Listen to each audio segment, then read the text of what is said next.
Hola, soy la arquitecta María Inés Mólica y con esta presentación daremos inicio al tercer bloque teórico de Geometría y Arquitectura, que estará compuesta de tres partes.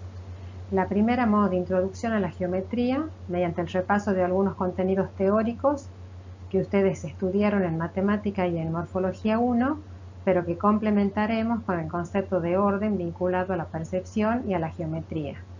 Mientras que en la parte 2, el arquitecto Rafael Gor profundizará sobre la geometría euclidiana mediante el estudio del repertorio de figuras y volúmenes con sus respectivas estructuras que nos provee la geometría para precisar la forma arquitectónica. Y finalmente la parte 3, estudiar otros tipos de simetría, entendida esta última como una herramienta de análisis y generación formal. Situándonos en los contenidos teóricos de la materia, los principios ordenadores y la geometría euclidiana son las herramientas mediante las cuales ordenamos los elementos, es decir, las formas o los espacios, estableciendo relaciones entre ellos para precisar o ajustar la forma. Es decir, que mediante el uso de todas las variables de estructuración, definimos la estructura interna de la forma. Y que, como vimos en la clase introductoria, esa estructura interna o esencial que sostiene un algo establece las relaciones entre las partes de un todo, como por ejemplo en este conjunto de viviendas mínimas, la estructura modular irregular define no solo la figura o contorno de esos volúmenes, sino las relaciones de medida entre ellos. Esa misma trama irregular determina a su vez una organización espacial en trama que ordena los volúmenes entre sí y el modo en que nos movemos entre ellos, mientras que la estructura portadora establece la ubicación y posición de las aberturas en base a sus ejes. En cuanto a la apariencia visible y concreta de ese algo, no vemos ni ejes ni estructuras, pero sí percibimos un todo ordenado y armónico. En síntesis, cuando hablemos de la estructuración de la forma, nos estaremos refiriendo al orden interno de la misma, es decir, el que subyace en ella, mientras que cuando hablemos de conformación, nos estaremos refiriendo al orden externo, aquello que resulta de la apariencia visible y concreta que tenemos de la misma. Entonces, el primer interrogante que nos surge es preguntarnos qué es el orden. Bueno, el orden es la manera de estar colocadas las cosas o las personas en el espacio o de sucederse los hechos en el tiempo, según un determinado criterio o una determinada norma. Esto nos remite a los dos aspectos fundamentales en la arquitectura, que son la forma y el espacio-tiempo. El concepto de orden está íntimamente ligado a nosotros, porque recordemos que para aprender la información que nos rodea, extraemos y seleccionamos de manera organizada lo más relevante haciendo una síntesis de ella. Por lo que en todas las estrategias, el concepto de orden se reconoce gestálticamente, es decir, que está vinculado a nuestra natural disposición a jerarquizar, agrupar, relacionar, etc., para comprender y dar sentido a esa información. Por ello distinguimos mejor el orden que el desorden, lo cual implica una economía de recursos, porque lo que no está estructurado demandaría a nosotros un gran esfuerzo por entender qué es lo más relevante. Es más fácil y más rápido trabajar con orden, permitiéndonos al mismo tiempo reducir el error. En síntesis, todo mensaje debe ser ordenado, ya sea que se trate de una secuencia de espacios, como lo es cualquier edificio, o un texto, o cualquier otro aspecto que se encuentre a nuestro alrededor y que pretendamos aprender o comprender. En el bloque teórico espacio arquitectónico, ustedes van a estudiar las relaciones espaciales, como por ejemplo espacio interior a otro, espacios conexos, espacios contiguos, y las organizaciones espaciales, como ser la organización central, lineal, radial organización agrupada y organización en trama. Ahora bien, en todos estos modos de organización que acabo de mencionar, el énfasis está puesto en los aspectos geométricos, a modo de vías elementales para organizar las formas y los espacios. Por ello, en esta clase vamos a profundizar en otros recursos que también nos sirven para ordenar, pero que tienen que ver más con los aspectos perceptuales. Estos modos son las leyes de la Gestalt, que ustedes ya la conocen y que al tener conocimiento de ellas nos sirven de herramientas para el diseño. El eje es otro de los medios más elementales para organizar los volúmenes y los espacios, y consiste en una línea recta que une dos puntos en el espacio y a lo largo del cual se pueden situar los elementos de manera más o menos regular.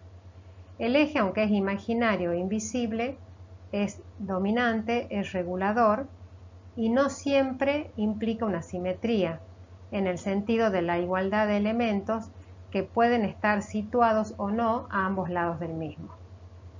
En cuanto a la jerarquía, sabemos que en casi todos los edificios existen diferencias entre las formas y los espacios, y que tienen que ver con su grado de importancia, funcional, formal, simbólico, etc. Su importancia relativa dependerá de las necesidades, de los deseos de las personas, de las decisiones del diseñador.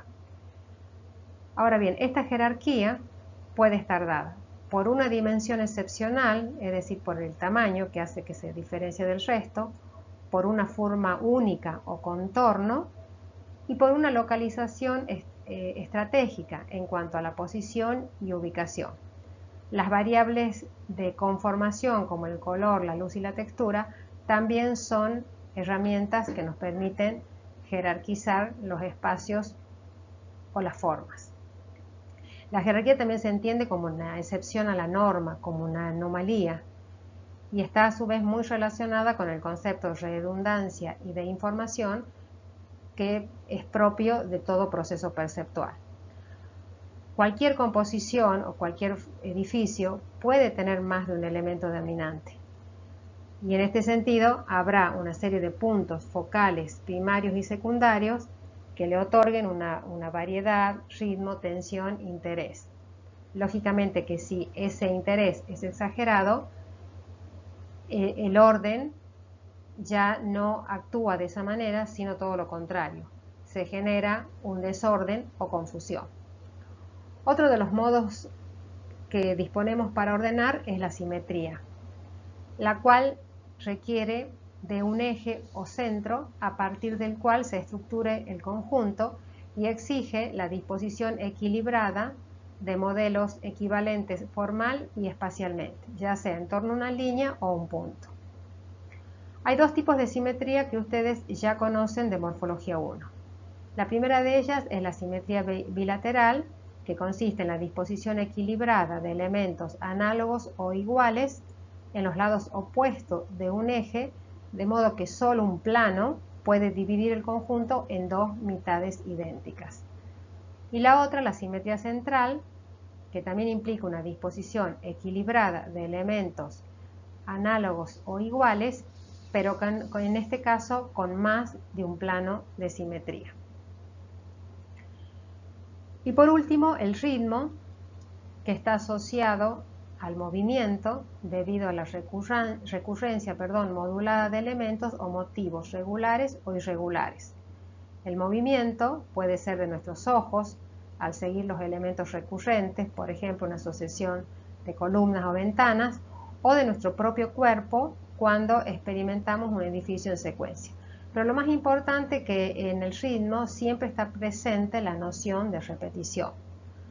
Ahora bien, todas estas herramientas, estos modos de ordenar desde los aspectos perceptuales, no se dan de manera aislada y dependiendo según los casos que estemos analizando, pueden prevalecer unas sobre las otras según la intención del diseñador. Y otro aspecto que es importante recalcar es que todos estos modos de organización se pueden aplicar ya sea a una escala urbana, a una escala arquitectónica y a la escala también de los objetos. Veamos algunos ejemplos.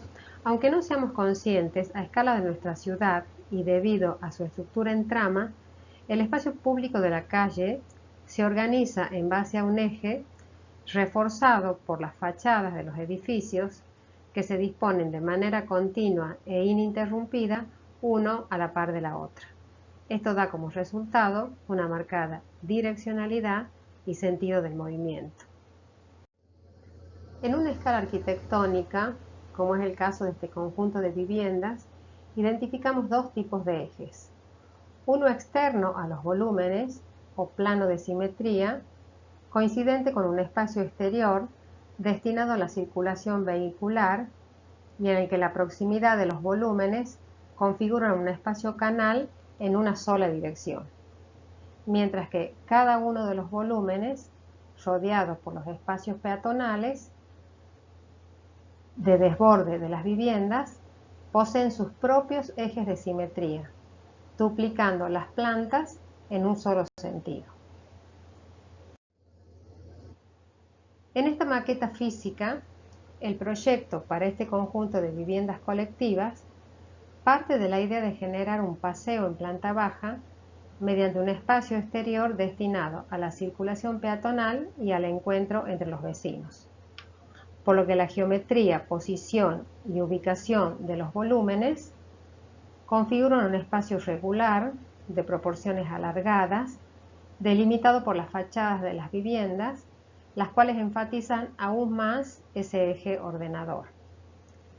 Mientras que en este edificio de un jardín de infantes sucede algo muy distinto, porque la geometría, posición y ubicación de los volúmenes generan un espacio exterior irregular que se contrae y que se dilata, destinado para los juegos de los niños, y espacios de transición a modo de galerías que coinciden con un eje quebrado de circulación.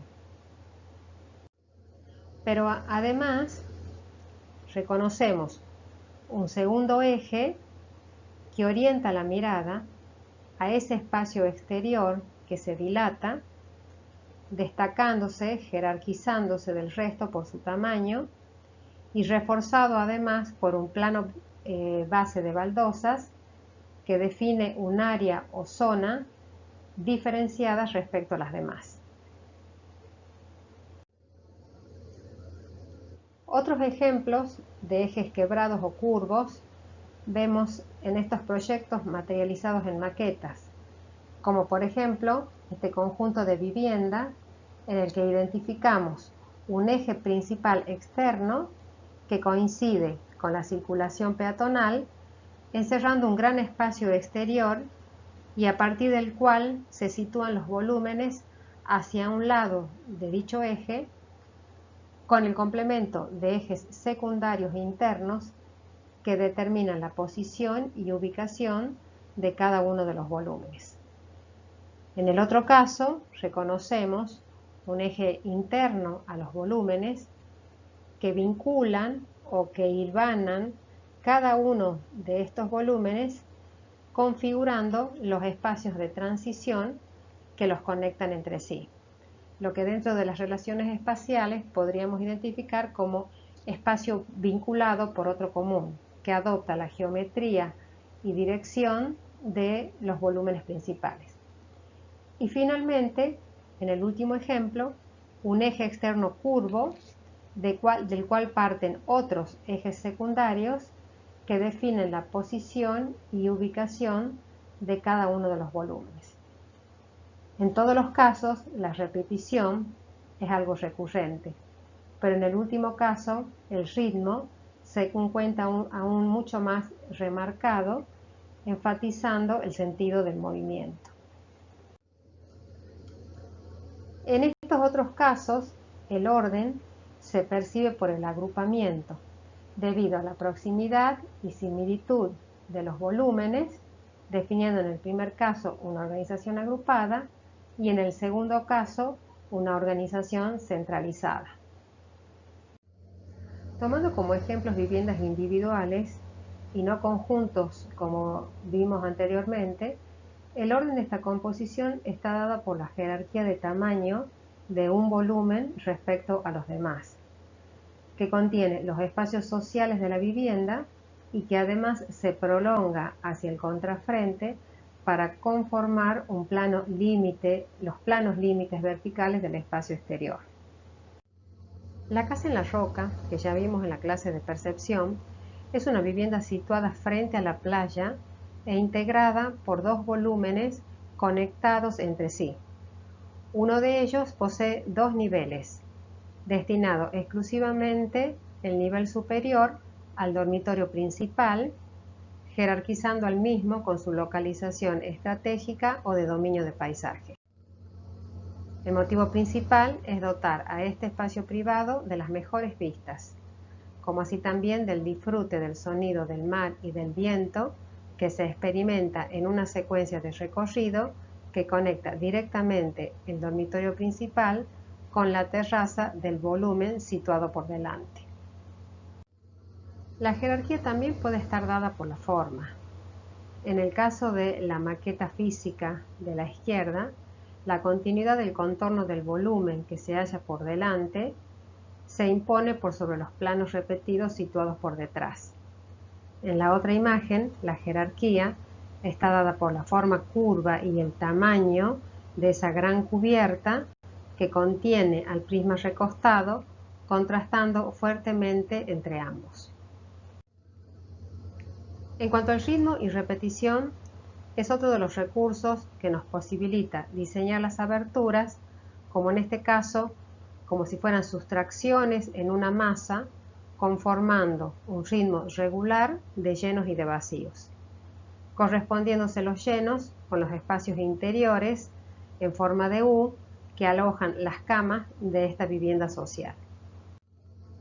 En esta otra vivienda, los volúmenes irregulares, mediante una estructura modular materializada en la fachada, le otorgan cierta regularidad y al mismo tiempo un orden a la misma, de manera tal de conformar una especie de trama que ordena y establece las medidas de las diferentes aberturas.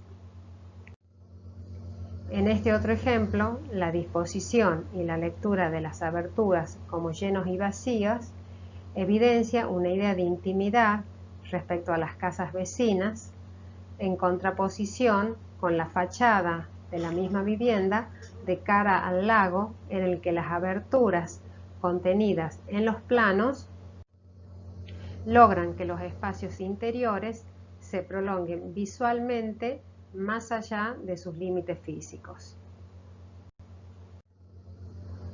En los espacios urbanos, el orden también se dispone mediante las caminerías, ya sean rectas o curvas, que orientan a las personas en cómo moverse y a reconocer o poder discriminar espacios principales y secundarios con distintos usos.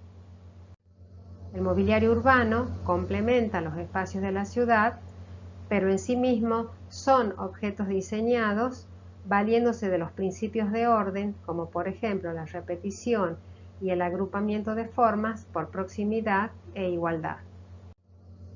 Otros modos de generar orden, creando zonas con diferentes actividades, es reforzar el plano del suelo mediante el uso del color exclusivamente, como la imagen de la izquierda, o mediante un eje con zonas diferenciadas, alternando los planos bases con planos sobrelevados. El diseño del plano del suelo, combinando la geometría y el color, se vale también del ritmo y la repetición para dotar a esos espacios de áreas o sectores con distintas funciones. Por último, y para cerrar con el concepto de orden en relación a la percepción y a la geometría, les leo un fragmento del texto de Rudolf Arnhem en lo que se titula La dinámica de la forma arquitectónica. Y dice así: cuando se considera que el orden es una cualidad que es lo mismo aceptar que abandonar algo a lo que es posible renunciar y sustituir por otra cosa, el resultado no puede ser sino la confusión. El orden es posible en cualquier grado de complejidad, en esculturas tan sencillas como la de la isla de Pascua y tan complicadas como la de Bernini, tanto en una granja como en una iglesia de Borromini. Pero si no hay orden, no hay modo de decir lo que la obra trata de expresar. Creo que esta frase se corresponde con muchos de los conceptos que venimos desarrollando y que fuimos reflexionando a lo largo de este fragmento de la clase. Dijimos al comienzo de la clase que íbamos a repasar algunos conceptos que ustedes ya saben de matemática de morfología 1, pero que van a ser necesario incorporarlos a los contenidos de nuestra materia para desarrollar una serie de actividades dentro de los distintos módulos. Pero vamos a comenzar preguntándonos qué es la geometría para el arquitecto. Le Corbusier dice así: la arquitectura es un hecho plástico, es un juego sabio, correcto, magnífico de los volúmenes bajo la luz. La arquitectura es arte en su sentido más elevado, es orden matemático, es teoría pura, armonía completa gracias a la exacta proporción de todas las relaciones. Esta es la función de la arquitectura. Por lo tanto, podríamos sintetizar que como un concepto trascendental que sostiene no solo Le Corbusier, sino muchos arquitectos referentes, como el arquitecto Sacriste, en el sentido de que nada vale por sí mismo, sino por relación a otra cosa. Todo, en definitiva, es relación. Y de hecho creo que a lo largo de la clase, en todo momento, el concepto de orden y relación vinculada a la noción de estructura, forma interna y forma externa de la forma, fue recurrentemente citado y mencionado. Pero, ¿qué es la geometría? La geometría es la parte de la matemática que estudia los problemas de forma, medida y posición de elementos básicos o primarios, en el plano o en el espacio, así como la relación entre ellos por medio de procedimientos específicos. Algunos autores definen la geometría como ciencia, pero también como arte. Vamos a ver a continuación un video muy corto acerca de los elementos básicos o primarios que ustedes ya estudiaron en Morfología 1. Hola, en este video te vamos a mostrar los elementos primarios de la forma. Empecemos. Bueno, el punto señala una posición en el espacio que conceptualmente carece de longitud, anchura y profundidad, siendo estático, central y no direccional. Bueno, en la forma, un punto puede servir para marcar los dos extremos de una línea, las intersecciones de dos líneas o más, el encuentro de líneas en las aristas de un plano o un volumen, o también como ser el centro de un campo. Es por eso que el punto llega a ser estable dentro del centro de su entorno, de manera que puede llegar a organizar los elementos que lo rodean.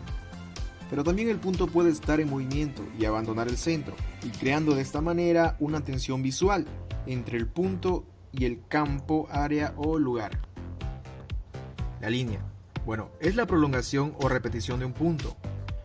La línea tiene longitud pero carece de anchura y profundidad.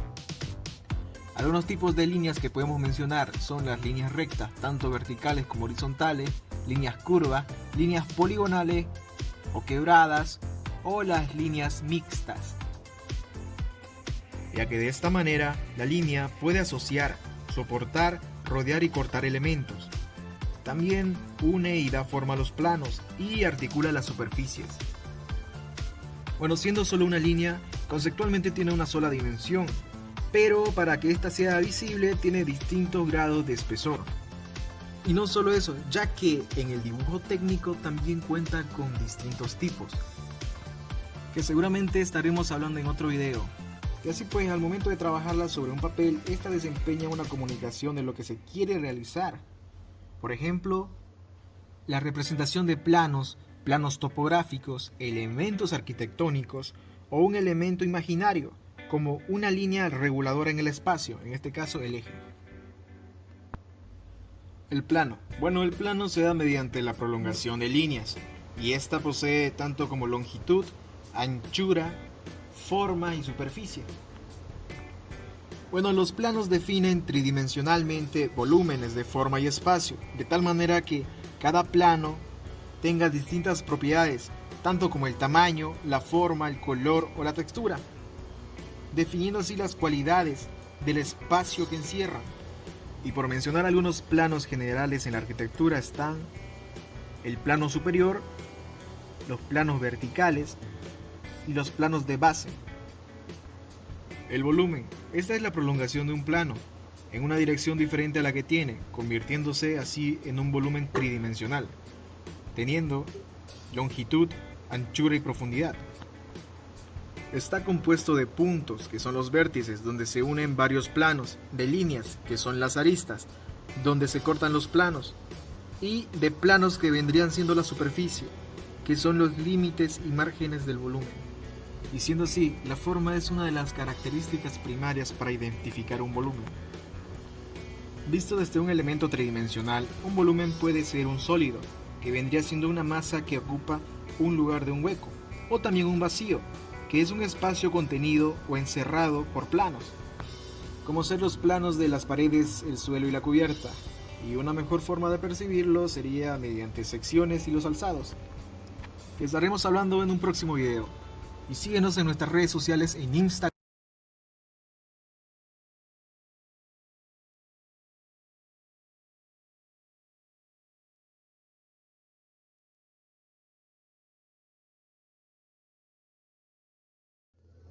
Retomando el volumen como uno de los elementos básicos o primarios que acabamos de ver en el video, ustedes estudiaron en matemática la clasificación de los cuerpos geométricos.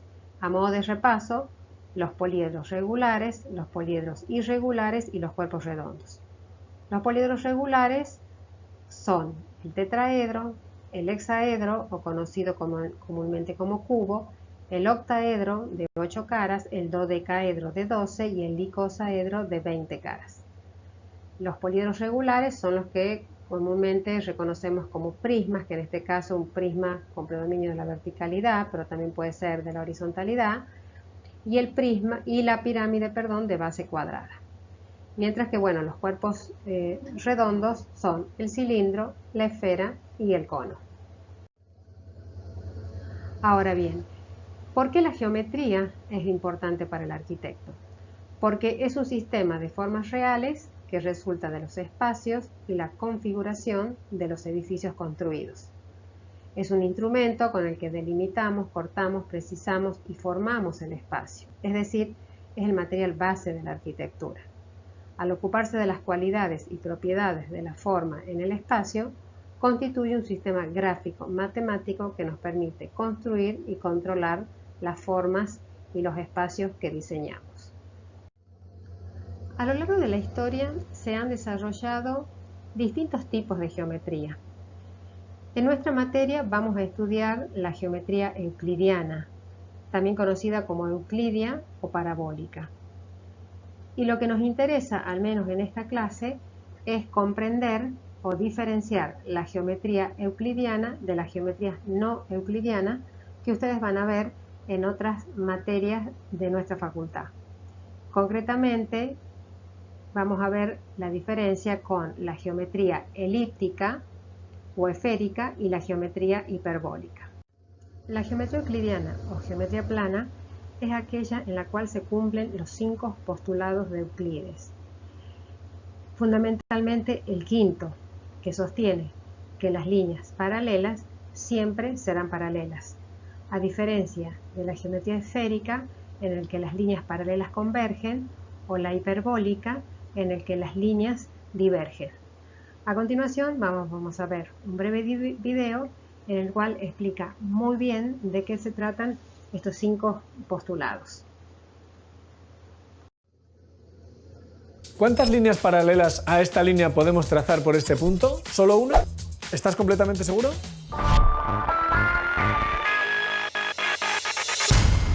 Así que solo una, ¿verdad? ¿No estarás siendo demasiado euclidiano? Vamos a cuestionar un poco esa lógica. Eso de que por un punto exterior a una recta solo puede pasar una paralela se llama el quinto postulado de Euclides. Y sí, la cosa funciona así en esa geometría de toda la vida, la que aprendimos de pequeños, la del teorema de Pitágoras y todo eso. El fundador de esa movida se llama Euclides, un señor griego con barba, un gorrito muy gracioso, por el que a la geometría de toda la vida se le llama geometría euclidiana. Bueno, el caso es que el libro de matemáticas más famoso de la historia se llama Los Elementos, de Euclides, que es una joya del saber humano. Aquí el amigo del gorrito fundó la geometría y dio 5 postulados. 1. Desde cualquier punto se puede trazar una recta a cualquier otro punto. 2. Toda recta se puede prolongar indefinidamente. 3. Con cualquier centro y cualquier distancia se puede trazar un círculo. 4. Todos los ángulos rectos son iguales. Y luego está el quinto. Por un punto exterior a una recta se puede trazar una y solo una paralela a dicha recta. La cosa es que a la gente el quinto postulado le mosquea desde hace tiempo. Vamos a negarlo, a ver si pasa algo. Se puede negar de dos formas. Por un punto exterior a una recta no se puede trazar ninguna recta paralela a la dada, o por un punto exterior a una recta se puede trazar más de una recta paralelas a la dada. A ver, señores matemáticos, no fliparse tanto, ¿en serio? ¿Ninguna paralela? ¿Más de una paralela? ¿Pero en qué mundo viven? Bueno, tranquilidad. Nuestro mundo, en el que vivimos, parece euclidiano, de los de una sola paralela, pero esto no está tan claro. Hay una geometría en la que por un punto exterior a una recta no pasa ninguna paralela, y a esa geometría se le llama geometría esférica. Se llama así porque es la geometría de una esfera. Consideramos como el plano la superficie de la esfera, como puntos los puntos en esa superficie, y como rectas los círculos máximos, los que dividen la esfera en dos partes iguales, por ejemplo los meridianos o el ecuador. Bueno, pues flipa, esa geometría cumple perfectamente los 4 primeros postulados de Euclides, y por un punto exterior a una recta no puedes trazar ninguna recta paralela. Alucina, Euclides. Parece una cosa rarita, pero esta geometría es la que se usa para la navegación y para la astronomía. A ver si el mundo no va a ser tan euclidiano como creías. Vamos a negarlo de la otra forma. Lo de pasar más de una paralela por un punto no me parece tan fácil, ¿no? Atentos. Vamos a tomar como plano un círculo normal y corriente, los de toda la vida, y llamamos rectas a los arcos de circunferencia que cortan el borde de nuestro círculo de forma perpendicular. Bueno, pues ahora vamos a buscar una línea y un punto exterior a ella por el que trazar montones de paralelas. Allá va. Mira esta recta y tomamos este punto P. Bueno, pues al trazar paralelas como locos, todo esto son rectas y ninguna corta a la que teníamos. Parece una locura, ¿no? Y sin embargo es posible que nuestro mundo sea hiperbólico, no euclídeo, solo que nosotros no lo notamos. El caso es que la teoría de la relatividad especial se basa en la geometría hiperbólica, en particular el espacio-tiempo de Minkowski. Bueno, esto mejor que os lo explique Javi en su canal Date un Voltio, que seguro que lo hace mejor que yo. Yo me quedo con algunos cuadros chulos que representan el plano hiperbólico. Los hizo el pintor holandés Escher, que dejan al mismísimo Euclides con el gorro torcido. ¿Sabes qué relación tienen el número pi con el Quijote? ¿O el pintor del Renacimiento Durero con los cuadrados mágicos? Suscríbete y te enterarás de todo. Bueno, espero que con este video que acabamos de ver hayan comprendido mejor la diferencia entre las geometrías euclidianas y no euclidianas. Respecto a la geometría en sí, se caracteriza porque la misma dispone de un espacio en el cual se suceden una serie de transformaciones o movimientos, tales como la traslación, en el cual la figura o volumen cambia de posición, la rotación, en la cual cambia la dirección, la reflexión, que provoca un tipo de simetría axial, como acabamos de ver en los modos de ordenar, ya sea a partir de un eje o en este caso tridimensional de un plano, que produce un reflejo de ese mismo elemento, y la extensión o homotesia, como ustedes la estudiaron en matemática. Este espacio euclídeo es el que ustedes ven representado en el modelo de SketchUp, que se define por una serie de coordenadas que les permiten situarse en ese espacio tridimensionalmente, y que para ello cuentan con una serie de herramientas que les permiten diseñar, precisar y ajustar la forma que están proponiendo. Por último, y para ir cerrando, aclararles cuál es el repertorio de cuerpos geométricos con los cuales nosotros vamos a trabajar.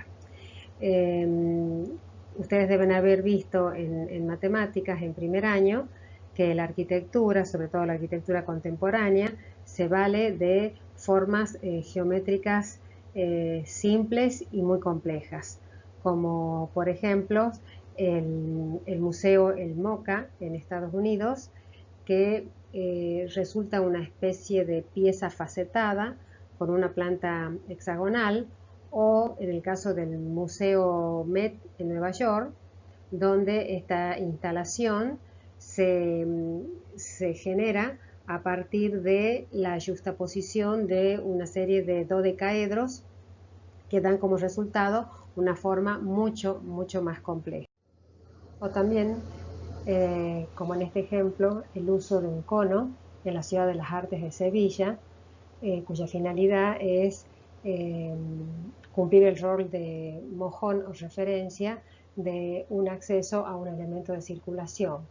O en el caso de una semiesfera, como sucede en el Museo Marítimo de Osaka. En definitiva, estos cuerpos redondos, si bien sabemos que existen y son muy utilizados en la arquitectura, no serán incluidos como tal en las propuestas que ustedes harán de los pabellones, en el sentido de que podrán incorporar cuerpos redondos o superficies curvas en la medida que se incluyan en los diseños como volúmenes subordinados a los volúmenes principales. Por lo tanto, los pabellones que ustedes propongan no serán ni cilindros, ni conos, ni esferas, ni semiesferas, sino que partirán de un volumen inicial o germen, ya sea de un cubo o un prisma, que con la incorporación de las operaciones formales y de las estructuras geométricas darán como resultado volúmenes mucho más ricos y complejos, y en los que eventualmente podrán existir planos curvos o cilindros o formas curvas o semiesféricas, pero como elementos subordinados o secundarios al volumen protagonista. Respecto al material de estudio, ustedes deberán estudiar el capítulo 1 de Francis Chin en relación a los elementos primarios y el capítulo 7 relacionado con los principios ordenadores, que si bien Chin plantea 6 de ellos, nosotros solo vamos a estudiar lo que desarrollamos en la clase, es decir, el eje, la simetría, el ritmo, la repetición y la jerarquía. Bueno, como siempre, acá les dejo un listado de algunas de las obras de arquitectura que hice mención en la clase, por si ustedes les resultan de interés y quieren indagar aún más en algunas de ellas. Muchas gracias y nos vemos en la próxima clase.